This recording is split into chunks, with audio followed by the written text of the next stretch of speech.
Magandang araw po, Miss Winnie. Matagal na po akong subscriber ninyo at taga-subaybay. Matagal ko rin pong pinag-isipan kung kaya ko po bang ibahagi ang parte ng buhay ko kung saan ay may nagawa akong mali dahil sa matinding galit ko. At ito nga po ako ngayon, nagbabaka sakaling mapansin po ninyo ang sulat ko. Ako nga po pala si Kayen. Hindi ko po totoong pangalan, 28 anyos na po ako. Pero ang ibabahagi ko pong kwento ay nangyari 2 taon na po ang nakalilipas. Nakatira po ako noon sa tita Sonia ko. Siya na rin po ang nagpalaki sa akin mula nang maulila ako. Masaya ako sa pamilya nila. Lahat sila mabait at hindi iba ang trato sa akin. Magkaganon pa man, may isang tao kong labis na kinaiinisan. Yon ay ang matalik na kaibigan ni tita Sonia na si tita Lisa. Ninang siya ni Connie at sa pagkakaalam ko po matagal na silang magkaibigan ni tita. Kaya lang ay marami akong napapansin sa kanyang hindi maganda. Kagaya na lang po nung minsang dumalaw siya. Kayen, nasan ang tita Sonia mo? Nasa kwarto po. Sandali at tatawagin ko po. Wag na, ako na lang ang pupunta. Parte naman ako ng pamilya niyo, hindi ba? Napataas ang kilay ko sa sinabi niya. Doon naman biglang dumating si Connie, ang pinsan ko na nag-iisang anak nila tita Sonia at tito Kerwin. Ay, Ninang! Nandito na naman po kayo. Aba, mukhang inaaraw-araw niyo na pupuntahan si Mama. Abay, nabuburyong ako sa bahay. Alam mo namang wala akong pamilya. Kaya nga mas gusto kong nandito sa inyo eh. Maiwan ko na po kayo, baka mahuli pa po ako sa trabaho eh. Sige ate, ingat ka po sa pagpasok. Tumango lang ako bago umalis. Paglabas ko ng bahay, hindi ko mapigilang mapailing. Alam na alam ko kung ano ba talaga ang sadya ni Tita Lisa sa pagpunta sa amin. Yun ay para magkwento na naman ng kung ano-ano kay Tita Sonia. Ayos lang sana kung nagkukwento lang siya. Ang siste, chinichismis niya ang lahat ng taong kinaiinisan niya. Hindi lang yun. Minsan may bawas dagdag pa ang chika niya. Ginagawa niya yun para masira sa tita ko ang mga taong tinutulungan niya. Mabait at matulunging tao si Tita Sonia ko sa mga lumalapit at nangangailangan ng tulong. Kaya masasabi kong magkaiba talaga sila. Isang anghel at isang demonyo. Nakakasira talaga ng umaga. Ay nako, tama na nga. Baka mamaya mahuli na ako sa trabaho eh. Nagmamadaling naglakad na lang ako hanggang sa sakayan ng jeep na hindi naman kalayuan sa bahay. Nang malapit na ako ay narinig ko ang sigaw ng konduktor na isa na lang at lalakad na. Kaya naman patakbo na akong lumapit sa jeep at saka sumakay. Doon lang lumapit ang konduktor sa driver at sinabing puno na. Kaya umandar na ang sinasakyan ko. Nang makarating ako sa hotel na pinagtatrabahuhan ko, nagmamadali na akong pumasok sa loob. Napatingin ako sa relo na suot ko. Nanlaki ang mga mata ko nang makitang 1 minuto na lang pala ay shift ko na. Patakbo kong nagpunta sa locker room namin at saka nagmamadaling nagpalit ng uniforme. Naku, yari na naman ako kay Nanette. Paniguradong nakasimangot na naman yun. Nang makapagpalit na nga ako ay nagmamadaling nagpunta na ako sa front desk. Hindi nga ako nagkamali ng akala. Sa pagdating ko ron ay nakasimangot na ang kapalitan ko. Kaya naman humingi ako ng pasensya. Hindi naman siya sumagot. Basta na lang siyang umalis. Nang makaalis na siya ay sinimulan ko ng mag-check ng mga online booking sa hotel namin. Sa maghapon ganun lang ang ginagawa ko. Wala rin kasi kaming mga customer ng panahong yun eh. Pagsapit ng 8:00 ng gabi ay nag-out na ako. Naiwan na lang sa front desk ang mga nakatoka sa gabi. Bago umuwi ay bumili na muna ako ng 1 litsyong manok. Sigurado naman kasing hinihintay na naman ako nila tita bago sila kumain. At dahil kakasahod ko naman noon, ano na lang ba ang 1 litsyong manok na pasalubong para sa mga taong nagmahal at nag-aruga sa akin nang maulila ko sa mga magulang ko. Pagdating ko sa bahay, naabutan kong naghahain na ng pagkain sa hapag ang tita Sonia ko. Habang si Tito Kerwin naman, naglalagay na ng mga kutsara at tinidor sa tabi ng pinggan. Inilibot ko ang paningin ko, pero hindi ko nakita ang pinsan kong si Connie. Kaya naman nagtanong ako sa kanila.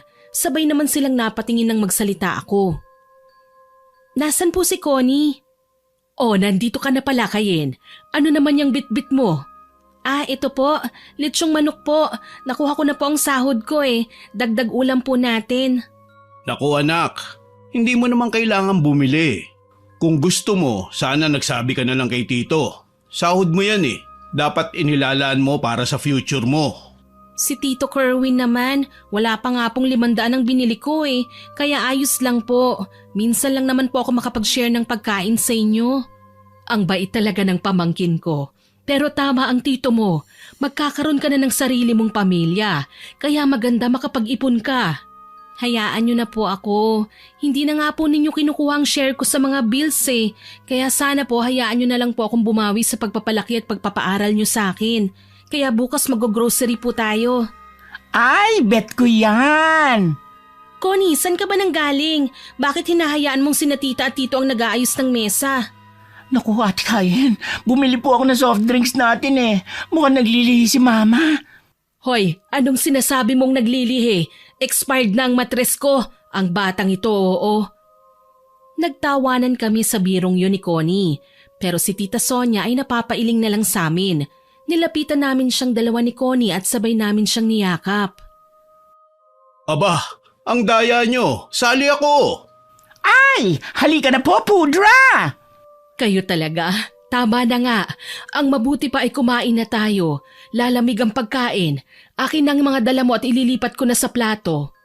Maupo na lang po kayo dyan, Tita Sonia. Ako na po ang bahala. Maupo na po kayo. Salamat, Kayen. Hindi talaga kami nagkamaling kupkupin ka. Aba, siyempre po, Papa. Maganda na, mabait pa. Magkamukha nga po kami eh. Hay naku, Connie. Nangarap ka na naman, anak. Pero sana ganito pa rin kayong dalawa kapag nawala na kami ng papa mo. Tita naman kung ano-anong sinasabi nyo. Mother, huwag ka po mag-alala. Matagal pa po kayo matitegi ni Pudra. Masamang damo kaya kayo. Abalo kong bata ito ah. Natatawang sinaway siya ni Tito Kerwin, kaya naman tumahimik na lang ang pinsan ko. Lumapit na lang siya sa akin at hinila ako papuntang kusina. Pagdating namin doon, tsaka siya tumawa ng tumawa. Nakita mo ba yung expression ni Mama? Ikaw talaga, hindi magandang biro yun ah. Si Mudra Bells naman kasi, ang lakas-lakas pa nila tapos parang naghahabilin na. Tumigil ka na nga. Abutan mo na lang ako ng plato para maisalin ko na ang ulam. Matapos kong maisalin ng litsyong manok, bumalik na kami sa komedor at pinagsaluhan naming 4 ang hapunan. Kinabukasan, maaga akong nagising kagaya ng dati. Wala pang gising noon, hindi pa nga sumisikat ang araw eh. Naglinis muna ako ng buong bahay. Pagkatapos po ng paglilinis, tsaka ako nagluto ng almusal namin.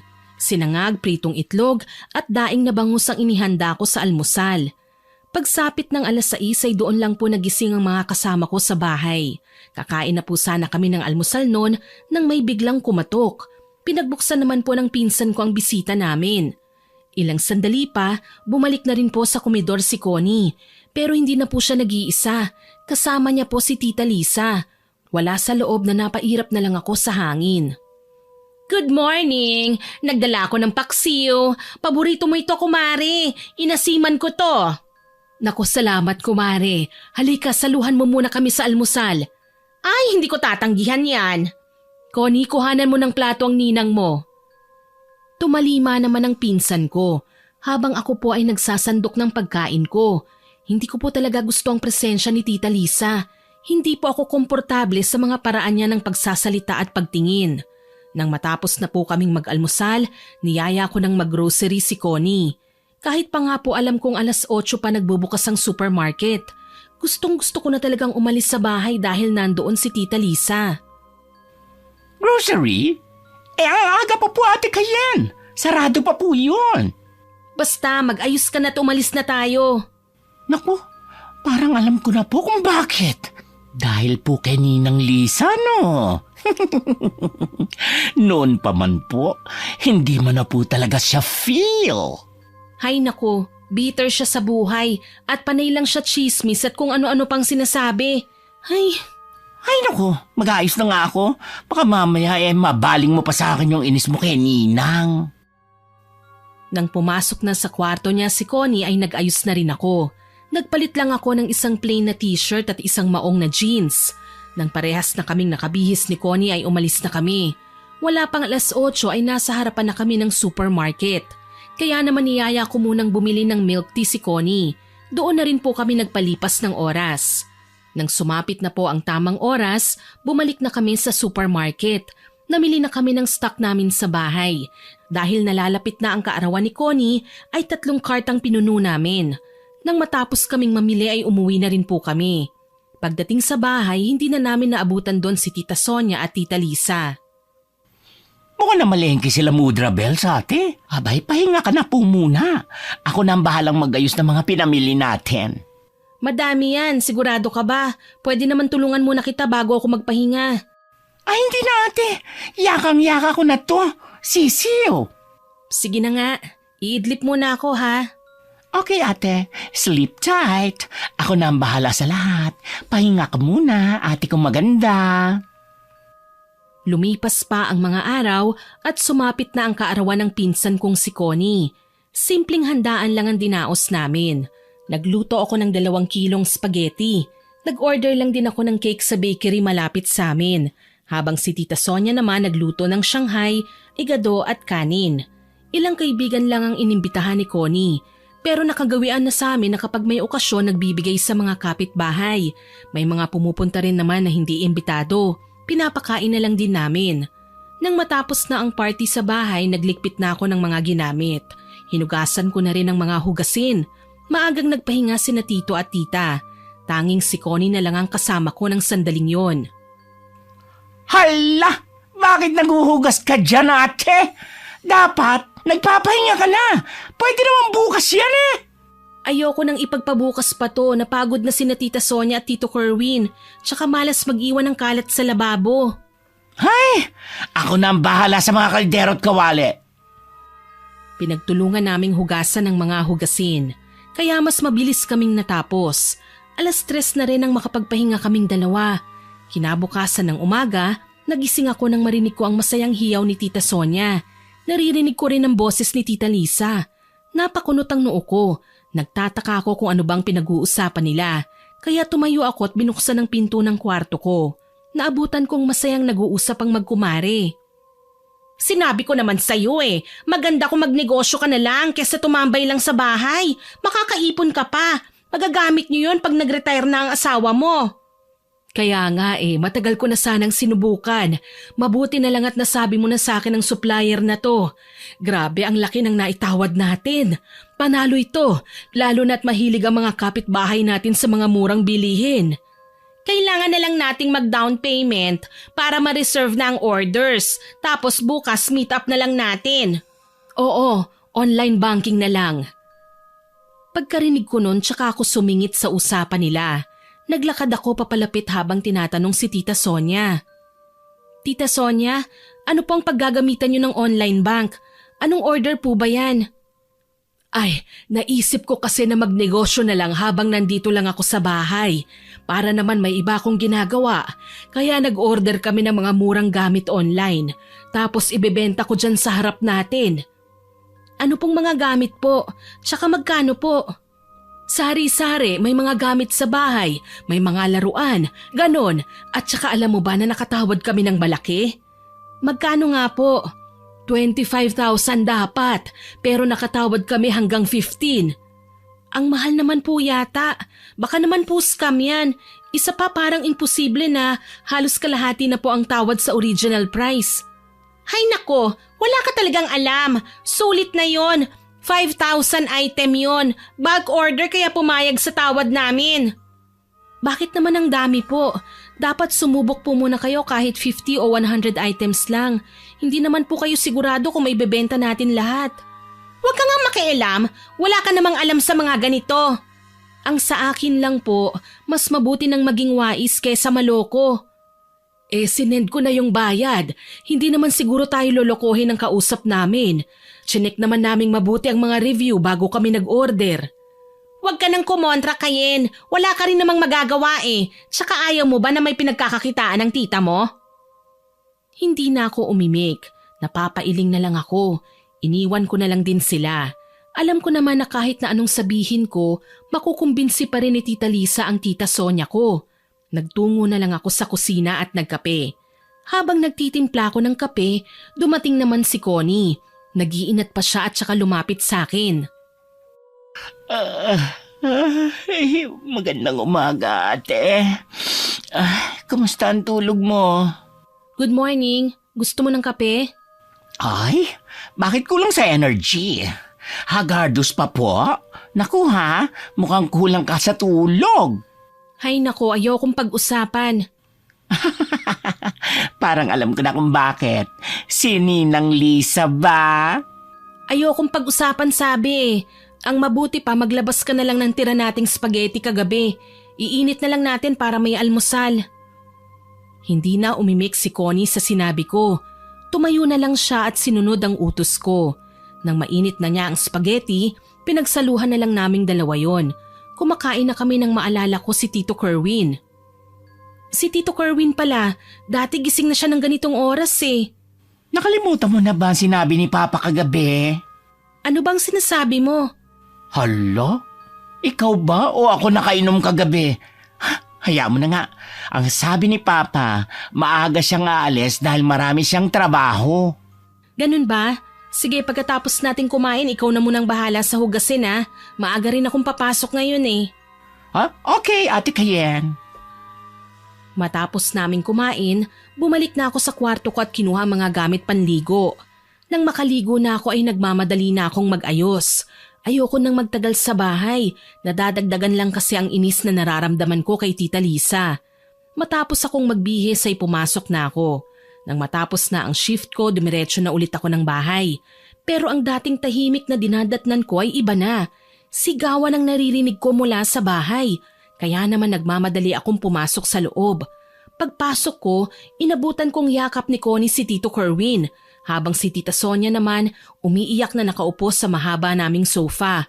Basta ko na lang inilapag ang mga gamit ko sa sahig at nilapitan sila. Tito, tita, ano po bang nangyayari? Nasa labas pa lang ako, rinig na rinig ko na po ang sigawan niyo ah. Itong tita mo, nagpauto na naman sa kaibigan niya. Kerwin, patawarin mo na ako. Hindi naman namin alam na manloloko lang palang kausap namin eh. Isa pa, gusto ko lang naman makatulong sa pamilya natin. Hindi na tayo bumabata. Kaya hindi ka na nag-isip at basta ka na lang sumuong. Sonia naman, ilang taon na lang magre-retire na ako. Kaya nga hindi ko ginagalaw ang savings natin eh. Sorry na, alam ko naman na mali ako eh. Hindi ako dapat nagpadalos-dalos. Pangako ko, hindi na ako uulit. Hindi ko alam, Sonia. Hindi ka naman ganyan dati. Hindi ka na muna nag-isip bago ka naglabas ng pera. Bakit? Mas mahalaga na ba ang pera para sa'yo? Hindi yun ang ibig kong sabihin. Hindi mo na ba ako mahal? Ano bang sinasabi mo? Ang pinag-uusapan natin ay yung tungkol sa ginawa niyo ni Lisa. Kailan ka pa naging tanga? Ay, Pudra, tama na po. Baka kung mapano ang puso mo. Yan, dyan ka magaling. Alam ko namang may mali ako eh. Pero kailangan bang ipamukha mo sa akin na tanga ako? Matapos sabihin yun ni Tita Sonia, tumayo na siya at patakbong nagtungo sa kwarto nilang mag-asawa. Habang si Tito Kerwin naman, napahawak sa kanyang dibdib. Inalalayan siya ng pinsan ko na maupo sa sofa. Ako naman ay nagmamadaling kumuha sa kusina ng tubig. May sakit po kasi sa puso si Tito Kerwin eh. Natatakot akong atakihin siya sa puso. Pagkatapos ng gabing yon, mas lalo pang lumala ang lamat sa samahan nila Tito Kerwin at Tita Sonia ko. Maging si Connie ay naaapektuhan na rin. Hindi na kami sabay-sabay kumakain. Wala na ang dating sigla at saya ng pamilya namin. Isang araw, nadatnan kong nasa sala ang mag-asawa. May hawak pang bungkos ng mga bulaklak si Tita Sonia. Sa tabi naman niya ay si Tito Kerwin na nakangiti. Magandang gabi po, Tito, Tita. Mabuti naman at dumating ka na. Nilapitan ko silang dalawa at saka nagmano. Yun ang eksenang dinatnan ni Connie. Ay, nandito ka na ate. Mabuti naman. Bati na ang Mudra Bells at Pudra natin. Ang saya-saya, di ba? Ikaw talagang bata ka. Kayen, maupo ka muna anak. May gusto kaming sabihin sa'yo ng tito mo. Tumalima naman ako. Umupo ako sa maliit na sofa na nasa gilid ng mas malaki. Sabay-sabay naman silang bumaling sa akin nang magsimula na akong magtanong. Ano po bang meron? Bakit parang sobrang saya niyo po? Mag-honeymoon po ba kayo ulit? Magkakaroon na po ba kami ng nakababatang kapatid? Ano? Ikaw na bata ka. Kung ano-ano ang sinasabi mo. Naku ate, expired ng matres ni Mudra. Kaya tayong dalawa lang talaga magkapatid. Ay, magkaibang matres nga pala tayo ng galing. Pero iisa ang heart natin. Tama na nga yan. Ang gusto lang naming sabihin ay maghanda ka sa linggo. Plano ko kayong dalhin sa Tagaytay. Kahit 2 araw at 1 gabi lang tayo. Matagal na rin naman tayong hindi namamasyal eh. Lalo na nang magsimula ka na magtrabaho, Kayen. Ay, Tagaytay! Magdadala ako ng coat na mahaba para siya tignan. Sige po, matagal na nga po tayong hindi namamasyal nila tita eh. Sabado ng gabi ang alis natin. Kaya dapat bago ka pumasok ay nakahanda na ang mga gamit mo, ha? O baka pwede ka naman magpaalam na mag-half day ka na lang. Susubukan ko pong magpaalam sa head namin. Magpapasa na po ako bukas ng request. Ay, magbabakasyon tayo! Yay! Ang tagal na nga pong wala tayong gala! Sinabi mo pa anak, kung hindi pa kami nag-away ng papa mo, baka hindi niya naisip na ilabas naman tayo. Panay na lang siya trabaho. Oo na. Alam kong nagkulang ako. Kaya ngayon ay babawi ako. Sana naman ay hindi ka na magpadalos-dalos ulit ng desisyon, ha? Opo. Ay, ang sweet naman ng Mudra Bells at pudra namin. Anong say mo ate? Hay nako, ikaw talaga Connie. Ang mabuti pa maghain na lang tayo ng hapunan. Ay, killjoy. Sige na nga. Napapailing na lang ako na hinilas si Connie papuntang kusina. Magkatulong naming inayos ang hapagkainan. Nang maiayos na namin ay tinawag na namin ang mag-asawa na nasa sala. Nang sumapit na ang araw ng Sabado, nag-half day lang ako noon sa trabaho. Sinundo nila ako sa pinagtatrabahuhan ko. Nagulat pa nga ako, Miss Winnie. Wala po kasi sa usapan namin yun. O bakit sinundo niyo pa po ako? Pwede naman pong sa bahay niyo na lang ako hinintay. Hindi na makapaghintay ang tita Sonia mo at si Connie eh. Kanina pa nangungulit. Ganun po ba? O sumakay ka na. Baka abutan pa tayo ng traffic kapag ginabi tayo sa biyahe. Alam mo naman ang traffic sa Cavite kapag rush hour. Ay opo, sasakay na po ako. Sumakay na nga ako. Bumiyahe na kami papuntang Tagaytay. Kahit pa nga maaga ang naging biyahe namin, inabutan pa rin kami ng traffic. Pero hindi naman ganun katagal. Nang makapasok na kami sa boundary, ay doon lang kami nag-stop over para kumain. Naging masaya ang bakasyon namin yun. Mas napatibay din ng simpleng pamamasyal na yun ang samahan namin na minsan nang nalamatan. Nang makabalik na kami sa Maynila, balik normal naman ang lahat. Lagi na namang nagpupunta si Tita Lisa sa bahay at panay ang kwento sa tiyahin ko. Nako, mabuti ka pa nakapagbakasyon na. Ako wala talaga. Hindi ko kaya ang gastos sa mga ganong pagpapasarap. Alam mo namang kulang na kulang pang nakukuha kong pensyon. Hayaan mo, sa susunod na mamasyal kami ng mga bata, isasama ka namin ng kumpare mo. Talaga? Nako, hihintayin ko yan ha? Ay, may ikukwento nga pala ako sa'yo. Alam mo ba yung kapitbahay natin? Sino, si Aling Lita? O ano naman ang ginawa ng tsismosa nating kapitbahay? Nako, paniguradong magugulat ka. Yung anak niyang si Jason, naalala mo ba?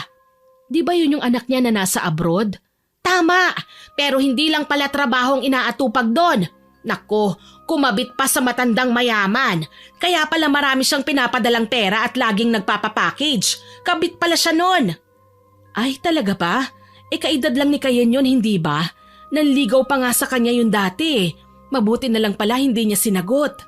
Sinabi mo pa, mabuti na lang at matalino ang pamangkin mo pagdating sa lalaki. Napapailing na lang ako sa narinig kong usapan nila. Buhay na naman ng ibang tao ang pinag-uusapan. Bagay na hindi ko talaga gusto.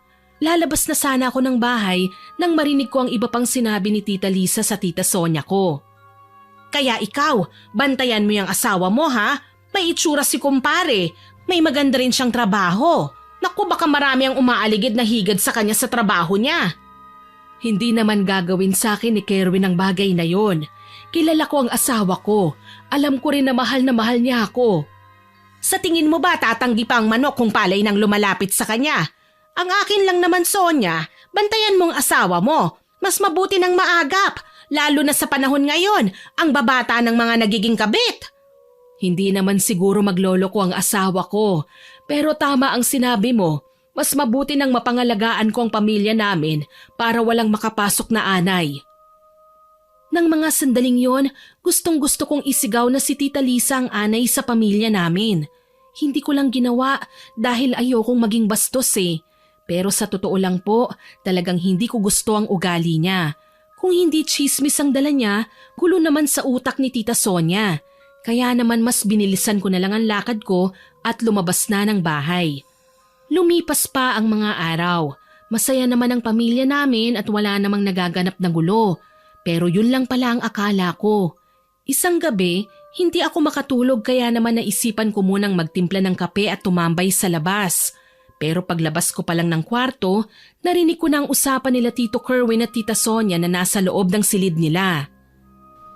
Ano na naman ba ang sinasabi mong kabit? San mo na naman ba nakuha ang ideyang yan? Wala! Sinasabi ko lang na lumayo ka sa mga katrabaho mong babae. Aba, mataas na ang posisyon mo sa kumpanya nyo. Paniguradong maraming baguhang babae ang lalapit sa'yo para umangat sila. Isa pa, uso ngayon ang may kabit. Masisisi mo ba ako kung mag-isip ako ng ganon? Hay, mahal na mahal kita, asawa ko. Kaya wag ka na mag-isip tungkol sa kabit-kabit na yan. Hinding-hindi ko sisirain ang pamilya natin para lang sa mga walang kwentang bagay. Sinasabi mo lang yan para utuin ako eh. Totoo ang sinasabi ko. Ikaw lang naman eh. Kung kailan tayo tumanda, saka mo ako pinaghihinalaang may kabit. Huwag ka nang mag-alala. Hindi ko gagawin sa iyo yun. Kung ano-ano kasing pinapanood mo eh. Nalalason tuloy ang utak mo. Napabuntong hininga na lang ako nang marinig ko ang usapan ng mag-asawa. Alam ko naman kung kanino nakuha ni Tita Sonia ang ideyang may kabit ang Tito Kerwin ko sa matalik niyang kaibigan at kumare. Nang alam ko na hindi naman mauuwi sa pagtatalo ang usapan nila, tinuloy ko na lang ang pagpunta sa kusina. Nagtimpla na ako ng kape at tumambay sa labas. Pagdaan ng mga araw, hindi na muling naungkat pa ang tungkol sa mga kabit-kabit issue. Kaya naman masaya pa rin kaming pamilya. Nagbibiruan pa kami noon. Nang may bigla na lang kumatok, nagpresenta si Connie na siya na ang titingin kung sino yon. Akala nga namin noon si Tita Lisa lang ang dumating eh, pero nagkamali kami. Pudra, may naghahanap sa inyo. Kliyente nyo raw. Ha? Kliyente? Hindi naman ako nagbibigay ng personal na impormasyon sa mga nakakausap kong kliyente ah. Puntahan mo na, baka malaking kliyente yan. Tumayo si Tito Kerwin at pinuntahan ang sinasabing kliyente ni Connie. Doon naman nagtanong si Tita Sonia sa pinsan ko. Babae o lalaki bang kliyente ng papa mo? Babae, Mudra Bells. Ang ganda nga niya eh. Mukha siyang model. At saka... Hindi pa man natatapos ang pagsasalita ni Connie, tumayo na si Tita Sonia at malakas na hinampas ang lamesa. Nakakunot ang noo niya bago kami iniwan ni Connie. Sinundan namin siya. Nakita namin na palapit siya sa dalawang nag-uusap. Sa paglapit ni Tita Sonia sa asawa niya, bigla na lang niyang ikinawit ang kamay niya sa braso ni Tito Kerwin. Napapailing na lang ako, habang si Connie naman ay natatawa. Sinaway ko siya kasi baka marinig kami ni Tita Sonia. Pigilan mo ang tawa mo. Pag narinig ka ni Tita, madadamay pa ako sa'yo eh. Nakakatawa naman kasi si Mudra Bells eh. Akala niya yata aagawin sa kanya si Pudra. Ang tatanda na nila. Nakakatawa. Kasalanan ng magaling mong ninang yan. Kung ano-ano kasing sinasabi kay Tita Sonia eh. Chismis pa ng chismis. Ay nako, ang mabuti pa maghiwa na lang tayo ng mga gulay na iluluto mamayang hapunan. Para mamaya iluluto na lang natin. Mamaya na. Manood muna tayo. Mukhang magandang palabas na naman ang tampu-tampuhan ni Mudra mamaya. Bahala ka na nga dyan. Papasok na ako. Sumunod ka na lang pagkatapos mong manood. Naglakad na nga ako papuntang kusina. Kinuha ko lang sa ref namin ng mga babalatan at hihiwaing gulay. Nang nasa kalagitnaan na ako ng paghihiwa, narinig ko na ang boses ni Tita Sonia papalapit sa akin. Napahinto ako sa ginagawa ko, lalo na nang marinig ko ang mga sinasabi ni Tita Sonia kay Tito Kerwin. Umamin ka nga sa akin, kabit mo ba ang babaeng yon? Ano bang sinasabi mo? Kliyente namin yun. Hindi niya ako makontak kaya personal niya akong pinuntahan para ibigay ang mga dokumentong kailangan namin. Narinig mo naman ang usapan namin, di ba? Sinungaling! Alam kong kabit mo ang babaeng higad na yon. Ako pa talaga ang lolokohin mo? Ang kakapal ng mukha nyo? Pwede mo bang hinaan ang boses mo? Nakakaya sa mga kapitbahay. Baka mamaya isipin nila totoo ang mga sinasabi mo. Pinuntahan ka na nga ng kabit mo rito sa bahay. Nakita na nga ng lahat. Ano pang kinahihiya mo? Mudra Bells, kalma lang. Pag-usapan nyo na lang po na maayos ni Pud... Manahimik ka! Huwag kang sumasabat dito. Niloloko na nga ako ng papa mo. Gusto mo pa akong kumalma? Ay nako, eto na naman tayo eh. Pwede bang tumigil ka na sa kapraningan mo? Kung kailan naman tayo tumanda, saka mo ko pinagbibintangan ng mga ganyan. Alam na alam mo namang hindi ko magagawa ang bagay na yun sa'yo. Mahal na mahal kita, Sonia. Sinungaling ka! Natulala na lang ako sa mga naririnig ko. Akala ko po kasi tapos ng usapang kabit kila tito at tita. Pero hindi pa pala. Nag-walk out si tita Sonia. Sinundan naman siya ni tito Kerwin. Naiwan kami ng pinsan ko sa kusina. Napatanong na lang ako sa kanya. Ano bang nangyari? Hindi ko nga rin alam eh. Mukhang nagselo si Mudra doon sa magandang kliyente ni Pudra. Mukhang business lang naman ang pinag-uusapan. Nakaharap pa nga siya. Kaya hindi ko talaga alam kung saan nakuha ni Mudra Bells ang ideyang kabit yun ni Pudra. Hay, mukhang naalala na naman ni Tita Sonia ang mga sinabi ni Tita Lisa noon. Ha? Mga sinabi? Anich? Chika mo naman sa akin. Ikinuwento kasi niya yung anak ni Aling Lita na naging kabit sa ibang bansa. Sino? Si Kuya Pogi? Talaga? Kabit siya abroad? Ew, akala ko mabait. Kung ano-ano pang dramang pinapanood ni Tita. Kaya siguro kung ano-ano ang naiisip. Ikaw ba, sa palagay mo ba nang bababae si Tito Kerwin? No way! Hindi ganun si Pudra. Parang mas love pa nga niya si Mudra kaysa sa atin eh. Simula ng araw na yon, lagi na lang nagbubunga nga si Tita Sonia. Kahit pa nga on time umuwi si Tito Kerwin, inaaway pa rin niya. Doon naman ako bilib sa tito ko eh. Kahit na anong pagsigaw at pangaaway ni Tita Sonia, hindi niya sinasaktan si tita. Yun nga lang, hindi niya pinapansin ang kahit anong sabihin ng asawa niya. Yun ang simula ng tahimik na gulo sa bahay namin. Lagi rin nandoon si Tita Lisa. May pagkakataon pa nga na inabutan ko pa siya nang umuwi ako galing trabaho. Umiiyak sa kanya noon si Tita Sonia. Papasok na sana ako sa loob ng bahay pero natigilan ako. Hindi dahil sa pag-iyak ni Tita Sonia, kung hindi sa sinasabi na naman ni Tita Lisa. Naku Sonia, guilty ang asawa mo kaya hindi ka iniimik pag inaaway mo. Hiwalayan mo na lang kaya. Hindi ko kaya. Matanda na kami para hiwalayan na yan. Isa pa alam kong hindi matatanggap nila Connie at Kayen pag nangyari yun. Kesa naman laging ganyan ka, iiyak ka at laging nasasaktan. Hindi naman kita iiwan eh. Kahit anong mangyari, palagi lang akong nasa tabi mo. Salamat. Mabuti na lang at nandito ka. Paano na lang ako kapag wala ka? Wala naman akong ibang kaibigan. Nang wala na akong marinig ay pumasok na ako. Naabutan kong magkayakap sina Tita Lisa at Tita Sonia. Padabog na nilapag ko ang bag na dala ko sa upuan. Tsaka ko pa simpleng pinaalis si Tita Lisa. Ay, Tita Lisa, nandito po pala kayo. Late na po ah. Dito na po ba kayo maghahapunan? Sandali po at maghahanda ako. Naku, wag na. Pauwi na rin ako. Hindi ko lang namalayan ng oras. Sige na, kumare. Pag-isipan mong mabuti ang sinabi ko sa'yo, ha? Hatid ko na po ba kayo?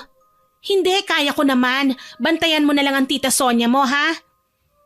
Nang makaalis na si Tita Lisa, nilapitan ko ang Tita Sonia ko. Hinagod ko ang likod niya. Hinayaan ko lang siyang umiyak ng umiyak. Tahan na po, Tita Sonia. Gusto niyo po ba ipagluto ko kayo ng paborito nating sinigang? Hindi na anak. Masama lang ang pakiramdam ko. Pasensya ka na kung wala ka man lang naabutang pagkain. Umalis din kasi ang pinsan mo at nagpunta sa kaibigan niya eh. Ayos lang po yun, Tita Sonia. Hindi na naman po ako bata eh. Tita, narinig ko po ang usapan niyo kanina ni Tita Lisa. Alin doon?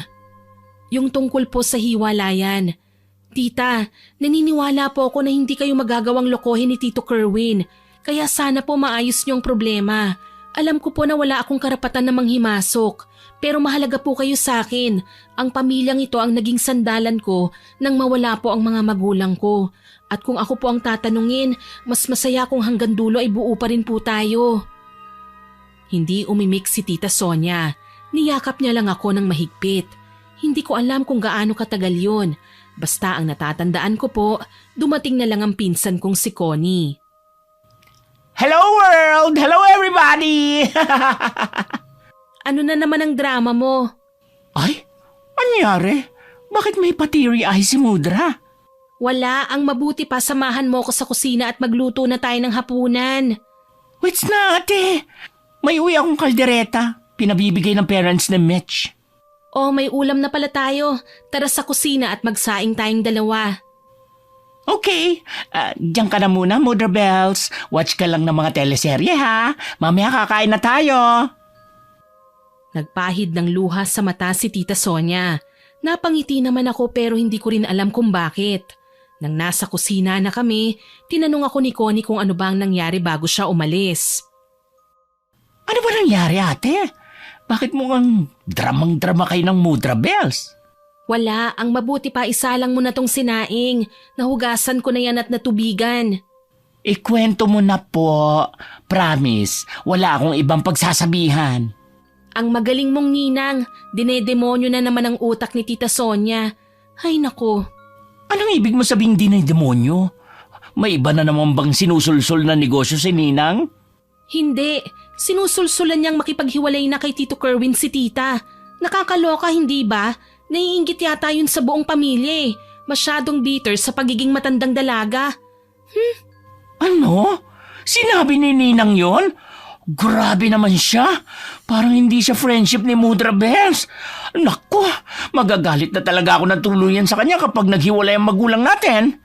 Kawawa naman tayong magagandang dalaga nila Mudra Bells at Pudra kung mawawasak ang family natin. Hindi ko alam kung matutuwa ba ako o mapapairap na lang sa sinabi ni Connie.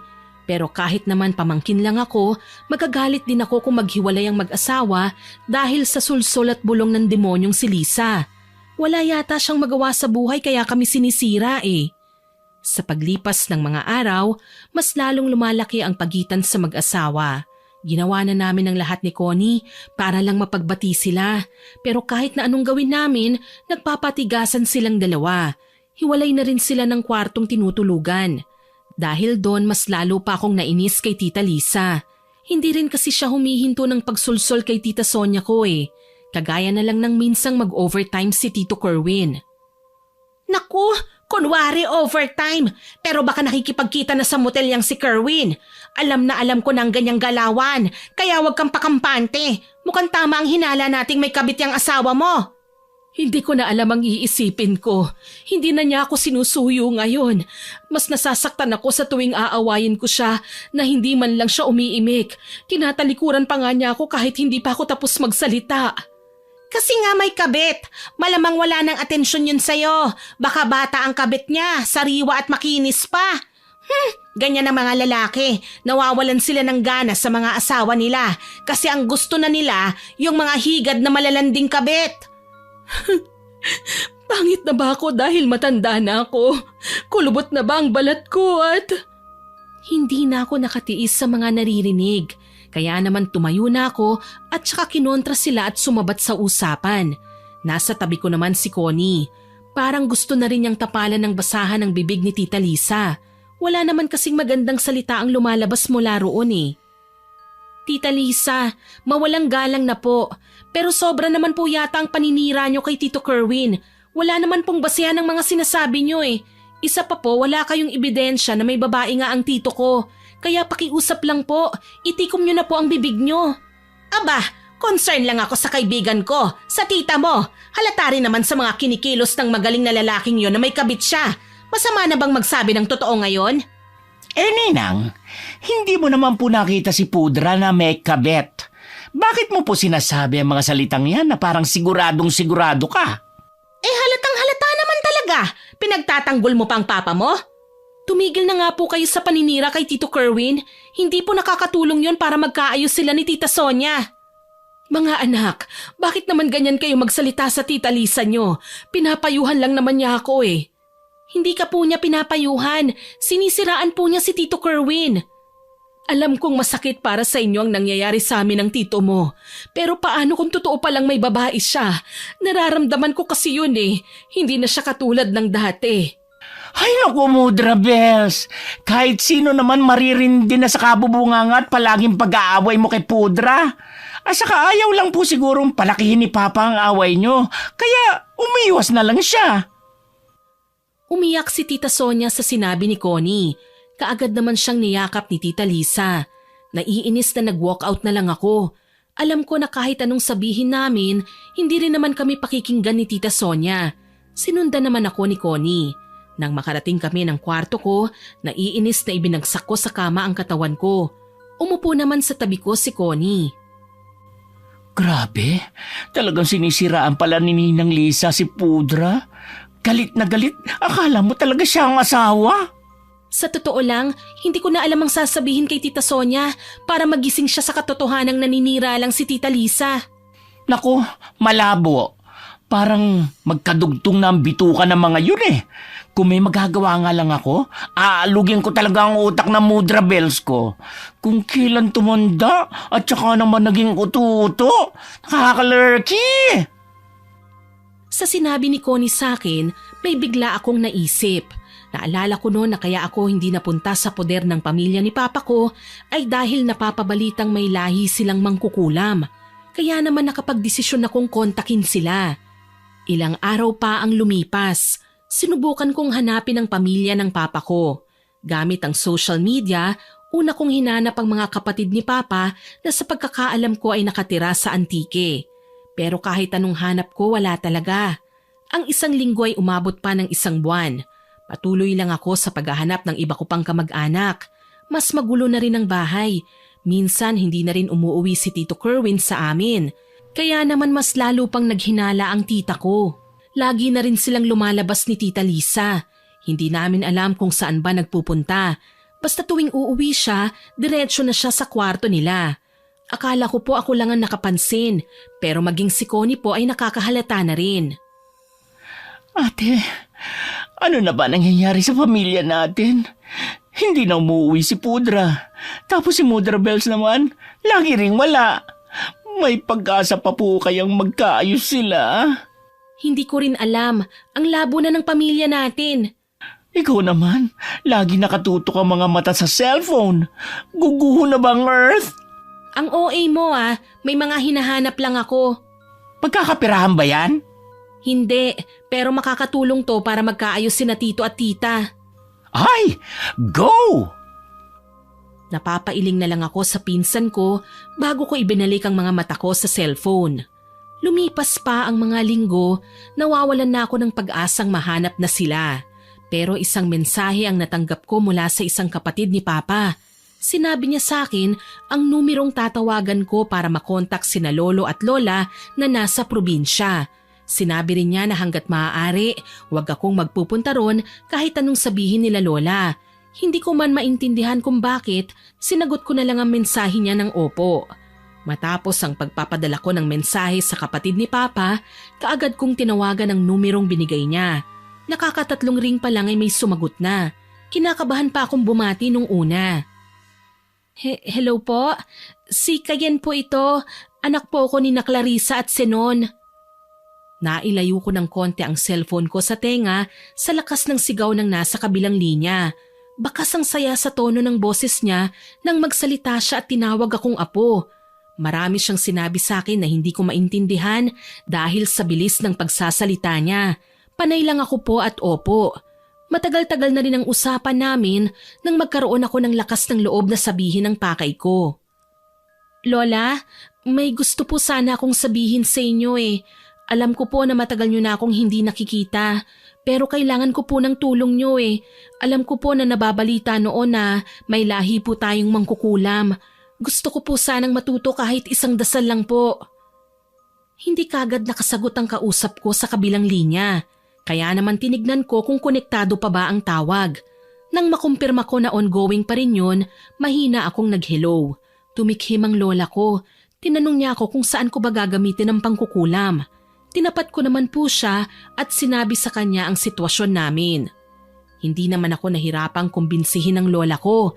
Kaagad na pinaliwanag niya sa akin ang mga dapat kong gawin. Inulit-ulit pa niya sa akin ang mga yun. Matapos niyang masabi sa akin ang mga hakbang, binigyan naman niya ako ng babala. Sinabi niya na ang gagawin ko pwedeng maibalik sa akin. Kung hindi man ay mas malala pa raw. Kung sakaling mangyari raw yun, umuwi ako ng Antique para magamot niya ako. Bago matapos ang usapan, nagpasalamat ako sa kanya. Pinangakuan ko rin siyang dadalawin kapag nagkaroon ako ng oras. Nang maibaba ko na nga ang tawag, kaagad kong nilista sa isang papel ang mga hakbang ng pagpaparusa. Ayan, naku, humanda talaga sa akin si Tita Lisa. Ang tanong na lang ngayon kung tatalab ba. Nasa ganoong ginagawa po ako nang biglang tumunog ang cellphone ko. Dinampot ko yun at tinignan. May mensaheng pinadala sa akin si Lola. Nangunot ang noo ko nang hindi ko maintindihan ang mga salitang nakalagay doon. Pero sabi niya, yun ang dasal na magagamit ko. Ibinigay niya rin sa akin ang isang pangalan. Sabi niya hanapin ko raw sa Facebook ang pangalan ng kapitbahay nila para mapadalhan niya ako ng voice message sa tamang pagbigkas ng dasal. Sinunod ko naman po ang sinabi ni Lola.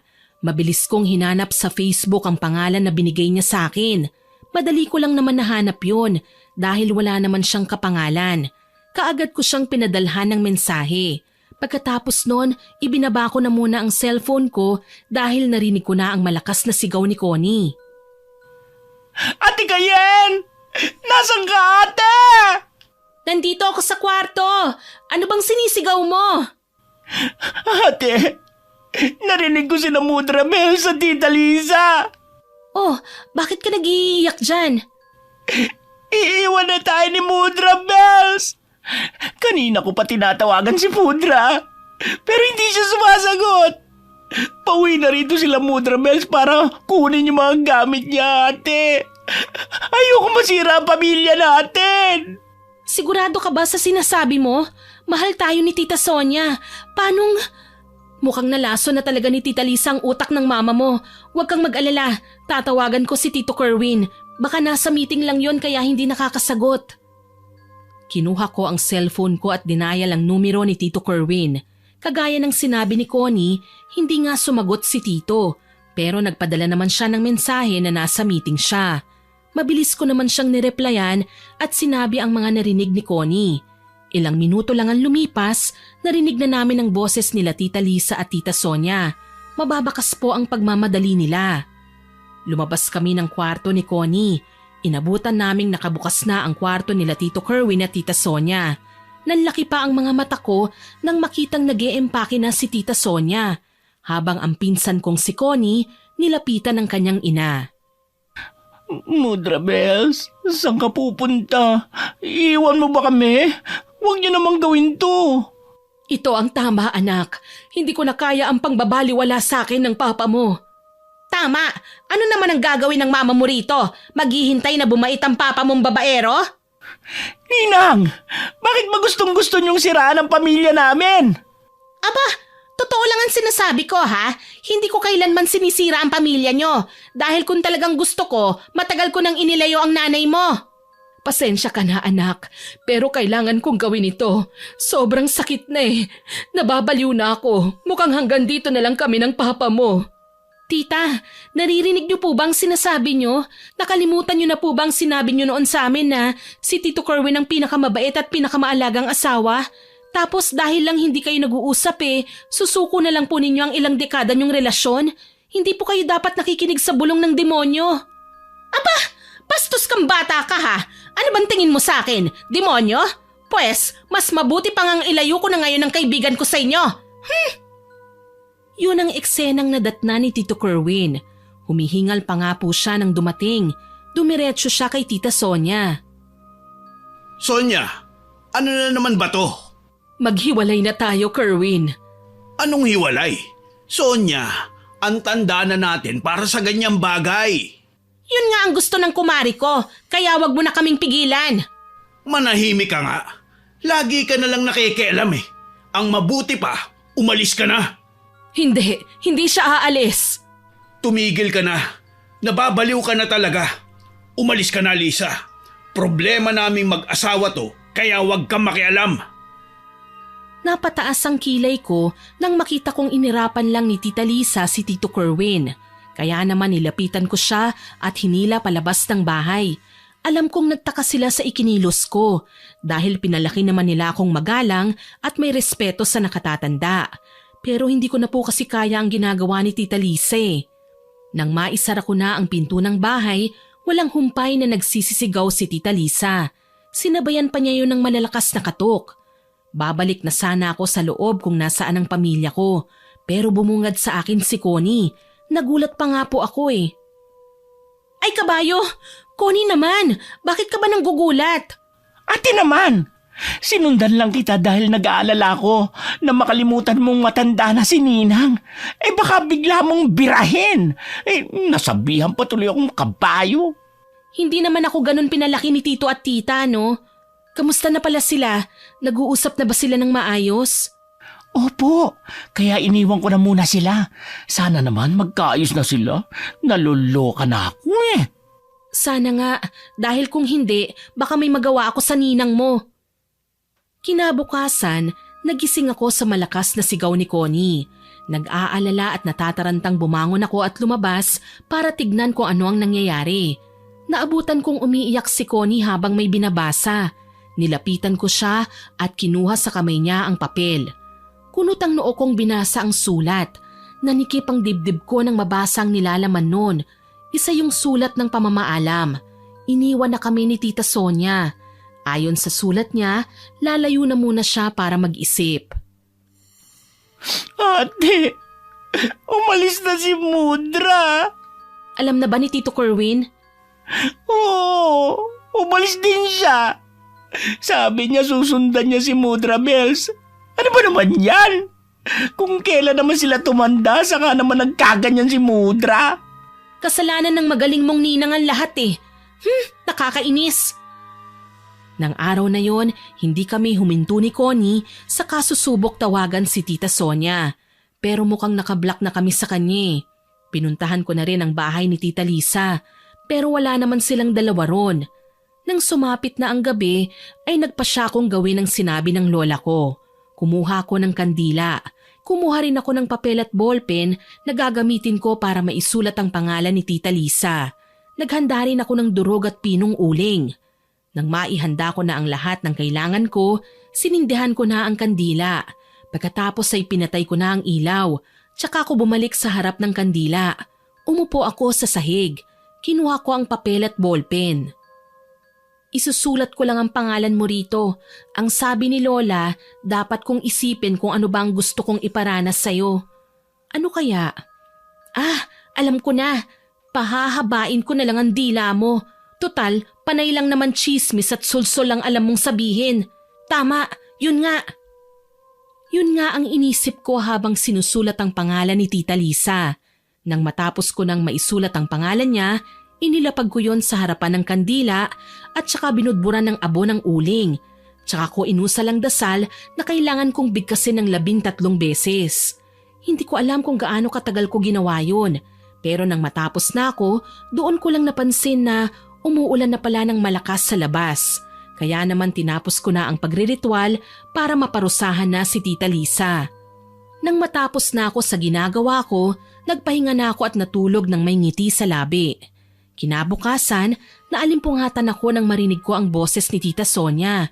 Nagmamadali akong bumangon at patakbong nagtungo sa sala. Labis ang tuwa ko nang makita ko ang tita ko at si Tito Kerwin na nag-iiyakan at nagyayakapan. Tita Sonia, bumalik ka na po! Anak ko, halika rito. Pasensya na kayo sa akin ha. Naging emosyonal ako masyado. Siguro nga ay dala na rin ang pagtanda ko. Nakakahiya. Naging pabigla-bigla ka naman kasi. Alam mo ba kung bakit hindi kita pinapansin nun? Oo naman. Sinabi mo naman sa akin nung huli tayong nagkausap eh. Salamat asawa ko. Kahit na lagi kitang inaaway ay hindi mo ako pinapatulan. Pero sa susunod naman, wag mo na akong iisnabin ha. Huwag ka na rin magpasulsul sa kumari mo. Oo na. Tita Sonia, hindi naman po sa ayaw namin kay Tita Lisa. Kaya lang po, hindi naman po maganda ang mga payo niya sa inyo eh. Kagaya na lang po nang sabihin niya noon na hiwalayan niyo si Tito. Nasan nga po pala si Connie? Bumili lang ng pandesal. Hayaan niyo na. Sa susunod ay hindi ko nagagawin ang mga payo niya. Pag-iisipan ko na munang mabuti bago ako magpadala sa emosyon ko. Sa pagbalik ni Tita Sonia, mas naging malambing pa sila sa isa't isa ni Tito Kerwin. Pero naging kapansin-pansin din na hindi na nagpupunta si Tita Lisa sa amin. Hindi ko tuloy malaman kung tumalab ba ang ginawa ko sa kanya. At hindi lang pala ako ang nakapansin kung hindi maging ang pinsan kong si Connie. Ay, Mudra Bells, bakit mukhang hindi na nagagawi si Tita Lisa rito sa atin? May sakit ba siya? Oo nga sisilipin ko nga siya mamaya. Oh, huwag mong kalimutan ang mga pangako mo sa akin ha, na hindi mo na pakikinggan ang mga sulsul niya. Oo naman asawa ko, huwag ka nang mag-alala. Pagkatapos naming kumain ay umalis na nga si Tita Sonia. Naglinis naman kami ng bahay ni Connie. Habang si Tito Kerwin naman nagtitrim ng mga malalagong halaman sa bakuran. Nang matapos na kaming maglinis ng pinsan ko, kinuha ko na ang cellphone ko. May mensahe pala sa akin ng lola ko na nasa probinsya. Binasa ko yun. Sinabi niya sa akin kung kumusta ang ginawa kong ritual. Masaya ko namang sinabi na nagawa ko pero hindi naman ako sigurado kung tumalab ba. Ilang minuto pa ang lumipas at humahangos na dumating si Tita Sonia. Kumunot pa ang noo ko nang nilapitan ko siya. Oh, Tita Sonia, ano pong nangyayari sa inyo? Bakit po parang natataranta kayo? Si Lisa, humaba ang dila niya. Wala naman ako makontak sa mga kamag-anak niya. Ay, kawawa naman po si Ninang. Hindi kawawa yun. Baka karma niya yun. Ang mabuti pa, ikuha mo na lang ng tubig si Tita. Tumalima naman ang pinsan ko. Kinuhanan niya ng tubig si Tita. Tsaka ako nagpaalam na papasok na muna sa kwarto ko. Tita, pasok muna po ako sa kwarto ko ha. Sige, kukunin ko lang ang bag ko para madala sa ospital ang Tita Lisa mo. Sige po, ingat po kayo. Oo nga pala, ikaw na munang bahala rito sa bahay ha. Magtulong na lang kayo ni Connie sa pagluluto ng tanghalian yung tatlo. Magpapahatid lang kami sa tito mo at pababalikin ko siya kagad. Sige po. Nang makapasok na ako sa kwarto ko, masayang-masaya akong nagpadala ng mensahe sa lola ko. Ibinalita ko sa kanya na tumalab nga ang parusang binigay ko kay Tita Lisa. Lumipas pa ang mga araw at umuwi si Tita Sonia na kasama na si Tita Lisa. Nagtataka pa ako nung una kung bakit isinama niya sa bahay ang kumari niya. Pero bago pa ako makapagtanong, mabilis na sinabi ni Tita Sonia ang dahilan. Mga anak, dito muna titira ang Tita Lisa niyo hanggat hindi siya gumagaling ha? Alam na po ba ito ni Tito Kerwin? Oo naman, ayoko nang pag-awayan na naman namin ang desisyon ko. Pumayag naman siyang dumito na muna si Tita Lisa niyo. Ano ba nangyari kay Ninang? Bakit hanggang dibdib ang haba ng dila niya? Parang katulad nung sa horror na napanood ko, yung nagbigti. Connie, humaba lang ang dila ng ninang mo, hindi na bingi. Ay, pasensya na po. Pasok po muna ako sa kwarto ko. Aayusin ko lang po ang higaan ko. O sige, Kayen. Connie, samahan mo na muna ang ninang mo sa bakanting kwarto natin. Sige po. Bumuntong hininga muna ako bago naglakad papunta sa kwarto ko. Naiinis ako na makakasama namin sa loob ng bahay ang babaeng gustong sumira sa pamilya namin. Alam ko po na masama ang ganong pag-iisip pero hindi ko po talaga napigilan eh. Kaya naman muli kong ginawa ang isa pang ritual. Kagaya ng nauna kong ginawa, isinulat ko ang pangalan niya sa papel habang iniisip naman na lumobo naman ang kanyang tiyan. Mabilisan ko lang pong ginawa yon, Miss Winnie. Alam ko po kasi na magtataka po sila Tita Sonia kapag nagtagal ako. Nang matapos ko na ang panibagong ritual na ginawa ko, lumabas na rin ako ng kwarto. Nang sumapit na ang gabi, isang malakas na sigaw ang narinig ko. Boses yun ni Connie. Nasa kusina ako ng oras na yon, naghuhugas ng pinagkainan namin. Pinagdala ko po ng sabaw si Connie sa kwarto ni Tita Lisa. Mukhang tumalab na naman ang ginawa ko ah. Mabisa pala talaga ang ritual na binigay sa akin ni Lola. Nang marinig ko ang natatarantang boses ni Tita Sonia, nagpanggap po akong nagtataka. Kayen, anak, buksan mo ang gate. Isusugod namin sa ospital ang Tita Lisa mo. Opo, ano po bang nangyari kay Tita Lisa? Abay, lumobo naman ang tiyan. Namimilipit na rin siya sa sakit. Kawawa naman po si Tita Lisa. Sana po gumaling na siya. Sana nga, anak. Matapos ang gabing yun, ay mas naging masigla pa ako. Lagi po akong ganado sa trabaho. Ganun din po sa gawaing bahay. Pero may kakaibang nangyari sa akin pagkalipas ng 3 araw. May kakaiba akong nararamdaman sa tiyan ko. Parang may tumutusok-tusok. Binaliwala ko lang po yun. Akala ko po kasi dala lang po yun ng madalas kong pagkilos-kilos kahit kakakain lang. Pero nagkamali po ako. Nang sumapit na ang gabi, mas lalo pa pong sumakit ang tiyan ko. Namilipit na po ako sa higaan ko sa sobrang sakit. Hindi ko na rin po napigilan ang sarili kong mapasigaw. Ah! Aray! Ang sakit-sakit! Hindi ko na po kaya! Ah!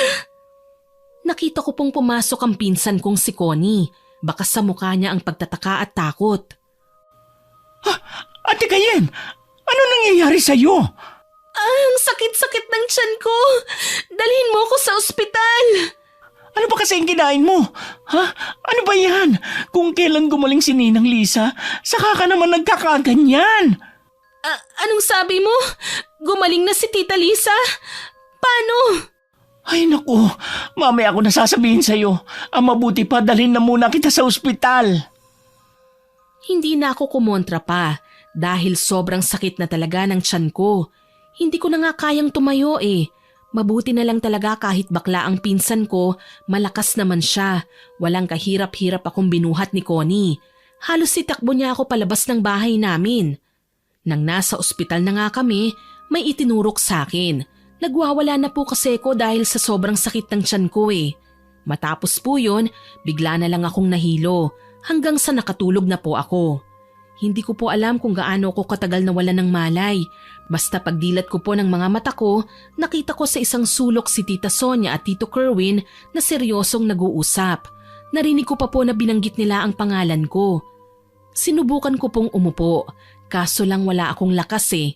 Parang may mabigat na nakapatong sa katawan ko. Dahil sa ginawa ko ay napansin naman nila ako. Kayen, gising ka na pala. Kumusta na ang pakiramdam mo? Parang ang bigat po ng katawan ko. Nangihina pa po ako. Nasaan po si Connie? Umuwi muna siya para kumuha ng gamit mo. Ang mabuti pa, bilhan mo muna ng pagkain si Kayen, Kerwin. Sige, ikaw na muna ang bahala rito, ha? Nang makaalis si Tito Kerwin, lumapit sa akin si Tita Sonia at hinawakan niya ang kamay ko. Pero hindi yun ang ikinagulat ko, kung hindi ang bigla na lang niyang paghagulgol. Tita Sonia, tumahan na po kayo. Ayos lang po ako. Baka mamaya lang po ay makakalabas na rin po ako. Huwag na po kayong umiyak. Naiinis kasi ko sa sarili ko. Hindi man lang kita naalagaan ng maayos. Ano na lang ang sasabihin ng mama mo sa akin? Ang daming sakripisyo ang ginawa niya para lang sa kinabukasan ko. Tapos hindi ko pa nagawa ng tama ang kaisa-isang habilin niya sa akin. Naku, Tita Sonia, ano po bang sinasabi niyo? Hindi totoo yan. Pinalaki niyo akong maayos. Minahal na parang anak. Alam ko po kung nasan man si Mama ngayon, isa lang po ang gusto niyang sabihin. Yun po ay ang salitang salamat. Manang-mana ka talaga sa mama mo.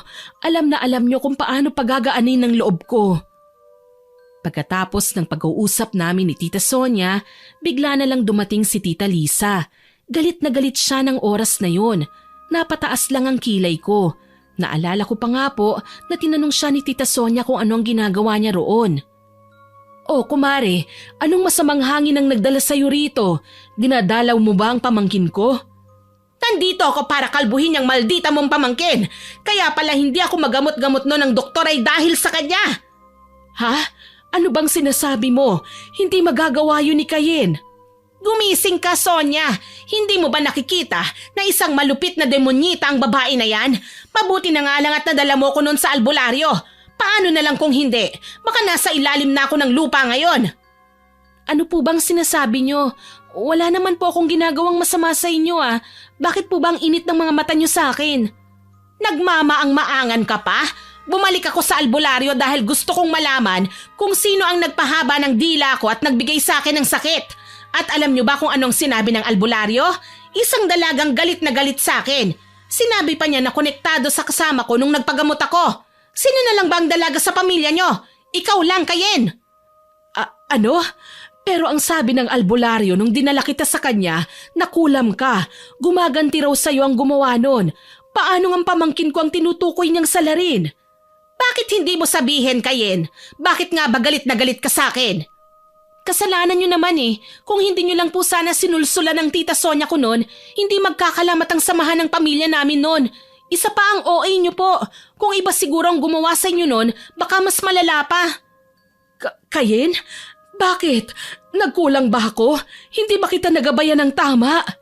Hindi po ganun yun, Tita Sonia. Sa maniwala po kayo o hindi, gusto ko po lang naturuan ng leksyon si Tita Lisa. Sinusulsulan ka po niya palagi na iwan kami. Sinisiraan po niya si Tito Kerwin. Pero hindi mo dapat ginawa ang bagay na yon. Tsaka saan mo naman napulot ang ganyang kakayahan? Huwag mong sabihin na... Opo, kung ang iniisip niyo po ay nakipag-ugnayan po ako sa pamilya ni Papa, tama po kayo. Hinanap ko po sila. Hindi po ako tumigil hanggang sa matagpuan ko ang isa sa kapatid ni Papa. Sa kanya ko po nakuha ang contact number ng lola ko. Alam mo namang inilayo ka namin sa kanila, hindi ba? Pero yun lang po ang alam kong paraan para maturuan ng leksyon si Tita Lisa. Oh, Sonia, sa kanya na mismo nang galing. Hindi kita sinusulsulan at lalong hindi ko sisirain ang pamangkin mo. Siya talaga ang salarin sa paghaba ng dila ko at pananakit ng tiyan ko. Kaya nga siguro nandito yan sa ospital dahil nakarma na. Tama na, tumigil ka na. Kaibigan kita, Lisa, para ng kapatid. Alam kong may mali ang pamangkin ko, pero mas malaki ang pagkakamali ko dahil mas pinakinggan kita noon kaysa sa kanila. Isa pa, totoo namang gusto mong sirain kami ng asawa ko, hindi ba? Aba, ako na nga ang naagrabyado sa akin kapagalit. Dahil ang sama ng ugali nyo, ang bitter nyo sa buhay. Gusto nyo po kaming idamay sa pagiging miserable at pagiging mag-isa ninyo. Hindi nga po kayo kabet pero mapanira kayo ng pamilya. Homewrecker. Aba, at talagang napakabastos mo ah! Akmang susugurin ako ni Tita Lisa nang biglang humarang si Tita Sonia. Kitang-kita ko ang galit sa mukha ng tita ko. Pero mas nagulat ako nang bigla na lang niyang sampalin ng malakas si Tita Lisa. Tama na! Kung ano man ang nagawa ng pamangkin ko, sana ay kalimutan mo na lang. Kahit yun lang ibigay mo sa akin kapalit ng mga naitulong ko sa'yo. Sinusumbatan mo na ba ako? Baka nakakalimutan mo na ako lang ang nakakaintindi sa'yo. Ang sabihin mo po, ikaw lang ang magaling manulsol at manira sa utak ng Tita Sonia ko. Ah, ganon ha? Pinagtutulungan niyo pa ako? Pwes, humanda kayo! Matapos sabihin niyo na umalis na siya, kasabay noon ay bigla na lang napaupo sa sahig si Tita Sonia. Gusto ko man siyang itayo, hindi ko naman magawa, nanghihina pa ang katawan ko. Nang araw din pong yun, nang sumapit na po ang gabi, nagising ako sa sobrang sakit ng tiyan ko. Parang pinipilipit ang mga laman loob ko, kaya nagsisisigaw ako. Ang naaalala ko po ay labis na nataranta si Tita Sonia. May mga nurse din na nilapitan ako. May itinurok sila sa dextrose ko bago ko muling kumalma. Dahil puro nandilim ang paningin ko. Hindi ko po alam kung gaano katagal ako nawala ng malay. Basta pagdilat ko po ng mga mata, bumungad sa akin ang mukha ng isang matandang babae. Hindi ko siya kilala. Nanlaki pa nga ang mata ko nang bugahan niya ako ng usok. Kakaibang amoy nun. Hindi siya amoy sigarilyo eh. Parang amoy oregano po yun. May pagkamint at hindi masakit sa ilong. Kasunod nun ay may kung ano siyang ipinahid sa noo ko. Mamasa-masa yun, kaya balak ko sanang pahiran. Pero sinabi niyang wag kong tatanggalin. Hindi ko po alam kung bakit pero sinunod ko siya. Ilang minuto rin na kung ano-ano ang pinapahid niya sa akin. Nang matapos na siya, doon ko lang nalaman na pinapanood pala kami ni Tita Sonia. Maraming salamat po sa pagtulong sa amin. Tita? Tito? Connie? Ay, ate ko maganda. Huwag ka na mag-alala. Hindi ka na magagalaw ng ninang kong bruha. Ha? Anong ibig mong sabihin? Kanina, nalaman namin na walang sakit na makita ang mga doktor sa'yo. Nabanggit ni Tita Sonia mo na sinugod ka nga ni Lisa at nagbanta pa siya. Kaya naisip namin na baka ipabalik niya sa iyo ang kulam na ginawa mo sa kanya. Mabuti na lang at narinig ko ang pagtunog ng cellphone mo. Ayun, sinagot ko. Si Lola mo pala ang tumatawag. Gusto ko raw po sana niyang balaan sa paparating na delubyo. Kaya sinabi ko kay Mudra Bells. Kaya pinabiyahe si Lola rito para mapag-usapan ang ibig niyang sabihin. Oo nga pala, Kayen. Siya nga pala ang lola mo. Ang ina ng iyong tunay na ama. Lumuwas siya para tulungan kaming malagyan ng proteksyon ng pamilya natin. Lola, sino po ang kasama niyong lumuwas? Napagod po ba kayo? Masaya naman niya akong nilapitan. Hinaplos pa niya ang ulo ko. Tsaka niya sinabi sa akin na nanaginip daw siyang lumobo ang tiyan ko. Kaya nang magkausap sila ni Connie at nalaman niyang nasa ospital ako, hindi siya nagdalawang isip na lumuwas. Kasunod daw noon ay tinawagan siya nila Tita Sonia at humingi rin ng tulong sa kanya. Ang ibig niyo pong sabihin, kahit hindi po kayo nakakausap nila Tita Sonia, balak niyo po talaga akong puntahan? Tinanguan niya ako na may kasamang ngiti sa labi. Pagkatapos noon ay niyakap niya ako ng mahigpit. Nakiyakap din sa amin si Connie. Habang sina Tito at Tita naman ay nasa gilid lang, nakangiti at mukhang masaya sa nakikita. Kinabukasan, nakalabas na rin ako ng ospital. Para lang akong nagdahilan, isinama namin si Lola sa bahay nila Tita Sonia. Ilang araw po siyang nanatili roon. At sa mga panahong yun, kung ano-ano po ang itinuro niya sa amin. Kagaya na lang po ng paglalagay ng asin sa likod ng pinto.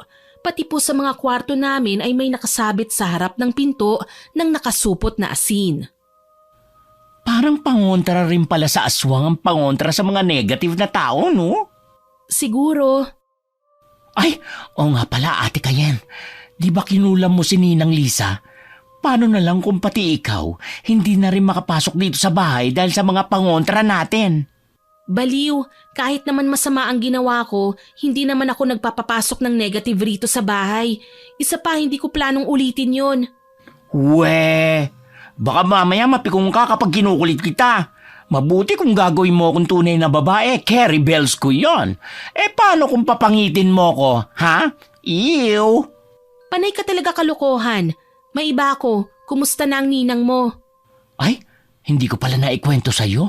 Bago ka pa lumabas ng ospital, sinugod siya ng mga kapitbahay natin. Nalaman yata na sinisiraan sila. Sabi nga po nung isa si Ninang daw ang dahilan kung bakit nasira ang relasyon nila mag-iina. Nagkabaranggayan pa nga. Sayang wali ka rito noon. Napanood mo sana kung paano siya umiyak nang sinabing kakasuhan siya. Kaya yun, umis ka po. Nagtatago na raw. Wala nang nakakaalam kung nasan siya. Hindi ko po alam kung matutuwa ba ako o maaawa kay Tita Lisa. Pero inaamin ko po na isa lang ang masasabi ko. Deserve niya po yon sa lahat ng mga nagawa niya sa ibang tao. Sa pag-alis ni Tita Lisa sa lugar namin, nakabalik na po sa dati ang pamilya ko. Sa ngayon po, Miss Winnie, mas naging bukas na po kami sa isa't isa. Wala na pong natutulog nang hindi na pag-uusapan ng problema. Minsan din po dinadalaw namin si Lola sa Antique at napalapit na rin po sa kanya sila Tita. Alam ko po na mali ang ginawa kong pangungulam, Miss Winnie. Hindi po ako magmamalinis, pero yung pagkakamali pong yon ang nagturo sa akin na kahit masama ang ginagawa ng isang tao sa'yo, mas magaan pa rin sa puso ang magpatawad. Kagaya na lang po ni Tita Sonia. Kahit hindi po naging maganda ang huli nilang pag-uusap ni Tita Lisa, nagawa pa rin po niyang kalimutan ang mga nakaraan at magsimula ng panibago. Ang kaibahan lang po ay hindi nakasama si Tita Lisa sa panibagong buhay na haharapin namin. Hindi ko na po pahahabain po ang kwento ko Dito ko na po siya tatapusin, Miss Winnie. Pero bago po ang lahat, gusto ko po kayong pasalamatan at napansin nyo ang sulat ko. Matagal ko pong inasam na mabasa nyo ang kwento ko na nagbigay sa akin ng napakaraming aral. Kaya maraming salamat po. More power and God bless you po, Miss Winnie. Ang iyong masugid na taga-subaybay, Kayen. Sana po ay nagustuhan niyo ang aking ibinahaging kwento. Pero bago ko po tapusin ito, hindi makukumpleto ito nang walang shoutout sa masusugid nating listeners. Shoutout po kay April Estrelles, kay Marilu Cabral from Nueva Ecija, kay Tina Sambo, kay Ronalyn Cloud, kay Agnes Masa, kay Jenny Comia. Shoutout din po kay Aaron John Fernandez, kay Eileen Tundag from Hong Kong, kay Thelma Carasawa, kay MJ Amor, kay Resel Galope, kay Richelle Ann, kay Marisa Palana, kay Rose Ann Romasanta. Hello din po kay Moises Cabase, kay Elma Bufete, kay Rosemary Casonete, kay Chef M at sa mga staff ng Amira Boxes Handicrafts na sina Ate Auring, Faye, Leslie, Dennis at Poging J. Salamat po sa pakikinig ninyo. Shoutout din po kay Emma Gaper at sa mga kasamahan niya sa Qatar, pati na rin po ang mga anak niya dito sa Pilipinas na sina Denden, Loloy at Liza May.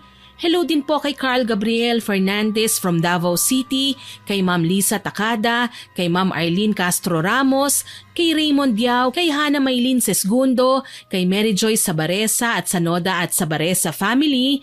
Shoutout din po kay Elaine Violanda at sa asawa niyang si Arnulfo Rebolio Jr., kay Jennifer Juan, kay Ma'am Cel Ordanyez, kay Roberto Crimen, kay Casey Oliva at sa kasamahan niya sa work na si Ariel Rose Baguhara. Hello din po kay Ma'am Milrose Demate, kay Ma'am Beth Mercado, kay Sir Kimpoy Feliciano, kay Jasmine Joy Briola, kay Edeline Francisco, kay Marian Lukban, kay Marlet Katindihan, kay LJ Ludor, kay Leila Turgo at kay Jennifer Arkim. Shoutout din po kay Mel Santarita, kay Tutsi Roll, kay Arlene Consensino, kay Kim Bara, kay Jane Ruiz, kay Eloisa 11 na new subscriber po natin.